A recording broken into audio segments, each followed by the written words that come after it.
हल्ल्याचा प्रमुख सूत्रधार इलियास काश्मीरी अमेरिकी हल्ल्यात ठार.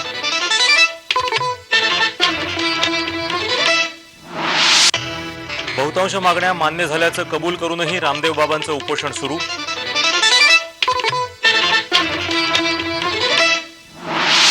काळा पैसा खणून काढण्यासाठी आपण वचनबद्ध असल्याची सरकारची ग्वाही.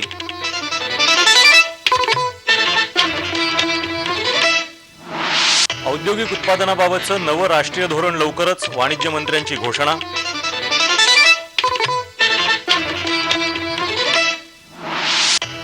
फ्रेंच खुल्या टेनिस स्पर्धेच्या महिला एकेरीत चीनची ली ना अजिंक्य.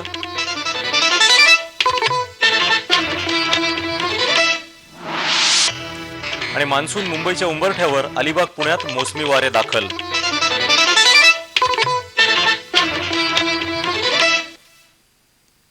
नमस्कार, 9:30च्या बातमीपत्रात आपलं स्वागत. आणि आता सविस्तर वृत्त. महाराष्ट्र राज्य सहकारी बँक असोसिएशनतर्फे उत्कृष्ट जिल्हा बँकेचा पुरस्कार यंदा गडचिरोली जिल्हा मध्यवर्ती बँकेला देण्यात आला. या बँकेविषयी घेतलेला हा आढावा. 25 वर्षांपूर्वी चंद्रपूर जिल्ह्यातनं गडचिरोली जिल्ह्याची निर्मिती झाली. त्याच वेळी म्हणजे 8 नोव्हेंबर 1985 रोजी गडचिरोली जिल्हा मध्यवर्ती सहकारी बँक अस्तित्वात आली. तुटपुंज भांडवलावर सुरू झालेल्या या बँकेच्या तेव्हा 14 शाखा होत्या.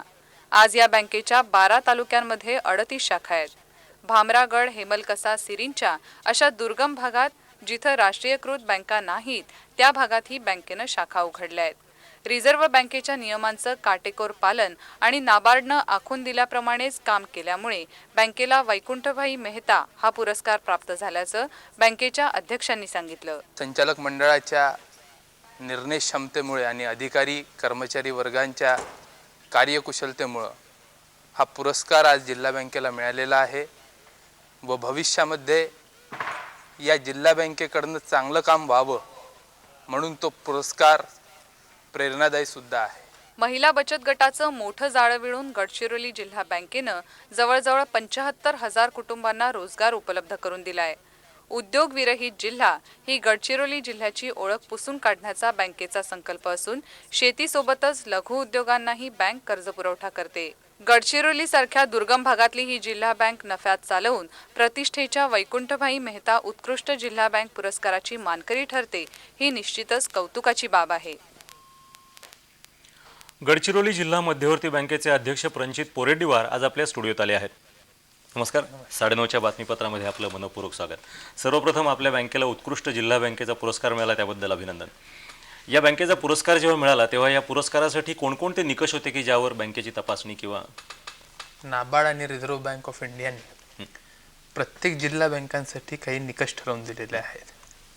उदाहरणार्थ NPA provision, CD ratio, growth in deposits, working turnover in, computerisation of the branches या सर्व निकषांची काटेकोरपणे अंमलबजावणी केल्यानंतर हा पुरस्कार या बँकेला यावर्षी प्राप्त झालेला आहे. हा पुरस्कार जरी यावर्षी या बँकेला प्राप्त झाला असला तरी मागील 25 वर्षापासून या बँकेने सातत्यानं चांगली केलेली वाटचाल आणि गडचिरोली जिल्ह्यातील सर्वसामान्य नागरिकांनी, शेतकऱ्यांनी, कष्टकरी महिलांनी या सगळ्यांनी या बँकेविषयी दाखवलेला एक प्रचंड विश्वास, या सगळ्यामुळे हा पुरस्कार या बँकेला प्राप्त झालेला आहे. मला इथे एक गोष्ट अत्यंत नम्रपणे सांगावीशी वाटते की महाराष्ट्रातल्या सर्वात दुर्गम अशा गडचिरोली जिल्ह्यामध्ये असणाऱ्या एका बँकेला हा पुरस्कार प्राप्त होणं व त्या जिल्ह्याचं नाव आज संपूर्ण महाराष्ट्रामध्ये होणं ही खऱ्या अर्थानं सहकार क्षेत्रामध्ये काम करणाऱ्या प्रत्येक समर्पित कार्यकर्त्यासाठी अत्यंत समाधानाची आणि अभिनंदनाची अशी बाब आहे.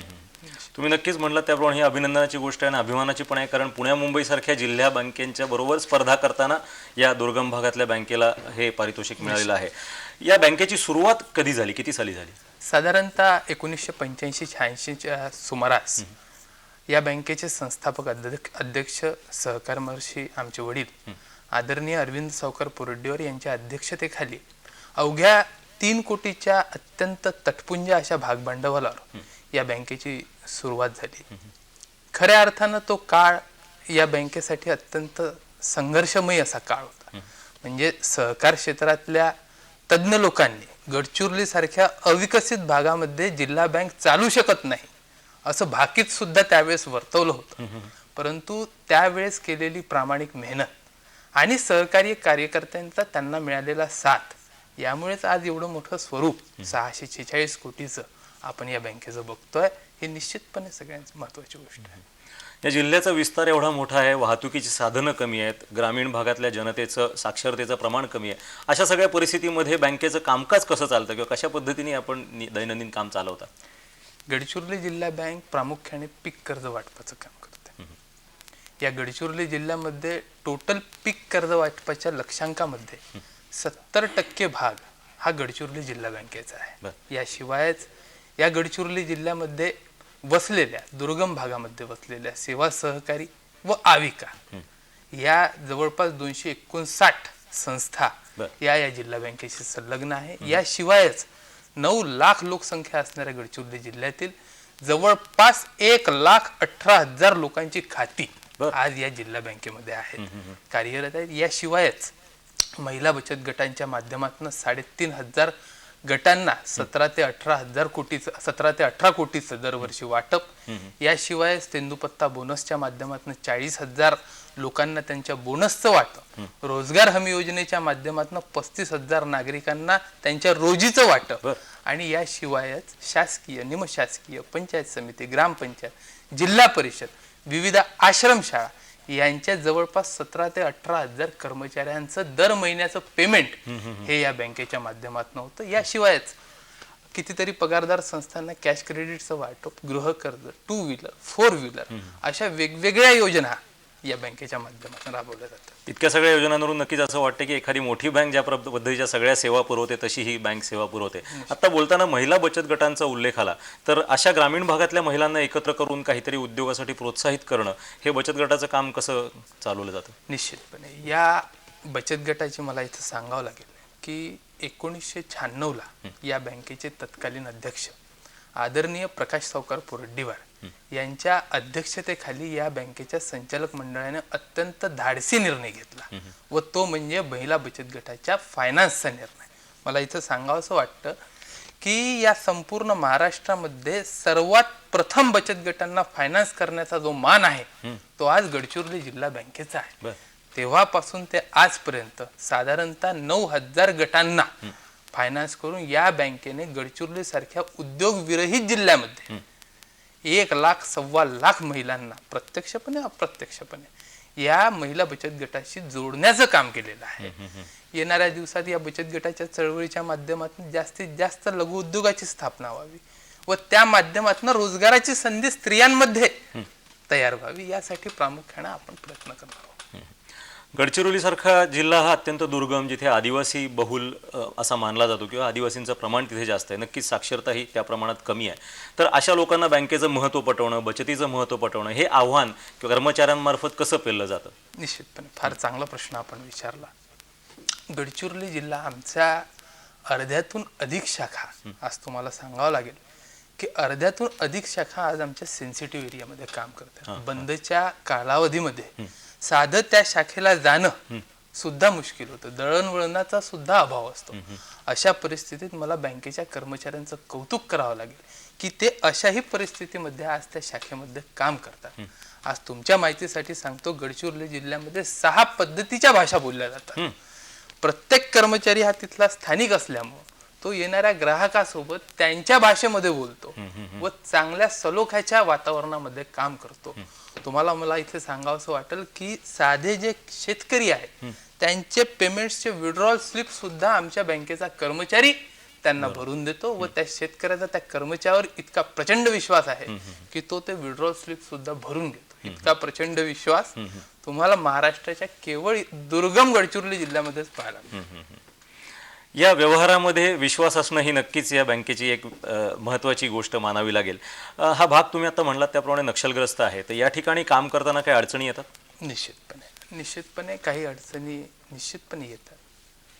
हा मुळात अतिशय म्हणजे नक्षलग्रस्त तर हा भाग आहे, पण डोंगराळ भाग आहे, दुर्गम भाग आहे, जाण्याचं दळणवळणाची सुद्धा साधनं फार कमी आहे.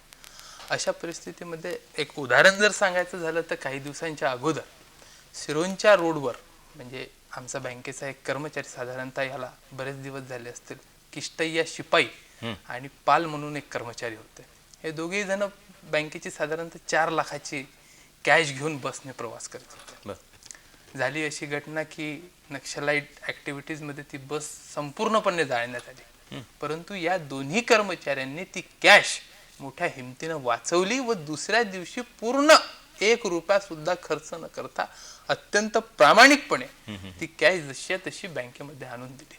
हा प्रामाणिकपणा निश्चितपणे गडचिरोली जिल्हा बँकेच्या कर्मचाऱ्यांचा आहे. ही कुठेतरी अत्यंत समाधानाची बाब आहे. असे कर्मचारीही तिथे आहेत, ही नक्कीच बँकेला पुरस्कार मिळण्यामध्ये एक कारणीभूत झालेली गोष्ट आहे असं म्हणावं लागेल. अलीकडच्या काळामध्ये जेव्हा बँकेमध्ये प्रगती होत जाते तेव्हा तांत्रिक प्रगती पण होते आणि बहुतेक ठिकाणी आजकाल संगणकाचा वापर वाढला आहे. तर अशा या दुर्गम भागामध्ये लोकांना संगणकासाठी साक्षर करणं म्हणा किंवा तांत्रिक गोष्टी तिथे उपलब्ध करणं, ह्या गोष्ट जमली का, तिथे करता आली का? निश्चितपणे संगणकाची सुरुवात या बँकेमध्ये पहिल्यांदा आपण 7 ब्रांचेस केल्या. नंतर सेकंड फेजमध्ये अजून आपण 8 ब्रांचेस घेतल्या. म्हणजे स्टेप बाय स्टेप आपण कम्प्युटरायझेशनकडे वळलो. तुम्हाला इथं सांगावं लागेल की आम्हाला कम्प्युटरायझेशन केल्यानंतरही बरेच दिवस व्यवहार हे लेजरमध्ये चालू होते. म्हणजे कर्मचारी कम्प्युटरला हात लावायसाठी कुठेतरी घाबरत होते किंवा त्यांना त्याची सवय नव्हती.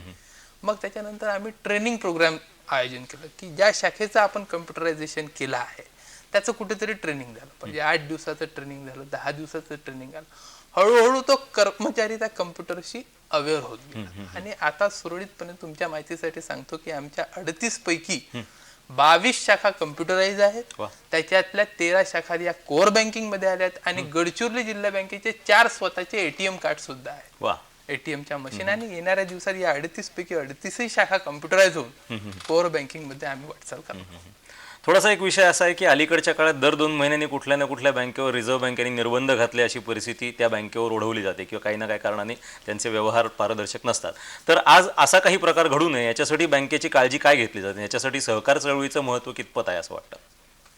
निश्चितपणे या उभ्या महाराष्ट्रामध्ये सहकार चळवळ ही अत्यंत जुनी अशी चळवळ आहे. या सहकारी चळवळीला 104 वर्षांचा इतिहास आहे.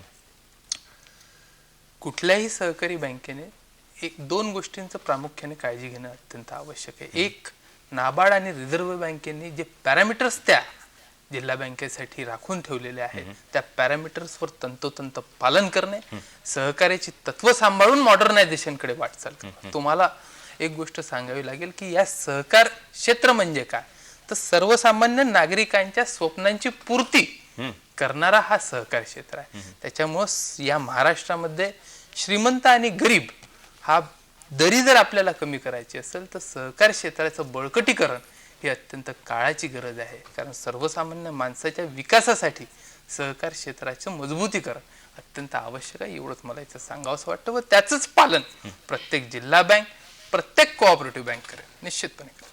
हा एक खूप महत्त्वाचा विचार आहे आणि बँकेने इतक्या वर्षात केलेल्या प्रगतीचं नक्कीच मूल्यमापन या पुरस्काराच्या रूपाने झालेलं आहे. उत्तरोत्तर बँकेची अशीच प्रगती हो अशा आमच्या शुभेच्छा. आपण इथे आलात त्याबद्दल धन्यवाद. धन्यवाद. शेवटी पुन्हा एकदा ठळक बातम्या. मुंबई हल्ल्यामागचा प्रमुख सूत्रधार इलियास काश्मीरी अमेरिकी हल्ल्यात ठार. बहुतांश मागण्या मान्य झाल्याचं कबूल करूनही रामदेव बाबांचं उपोषण सुरू.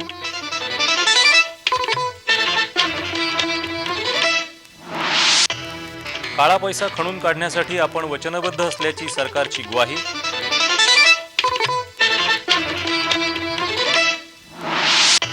औद्योगिक उत्पादनाबाबतचं नवं राष्ट्रीय धोरण लवकरच, वाणिज्य मंत्र्यांची घोषणा.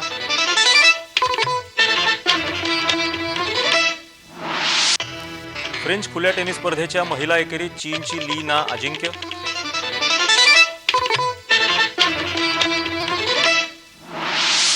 आणि मान्सून मुंबईच्या उंबरठ्यावर, अलिबाग पुण्यात मोसमी वारे दाखल.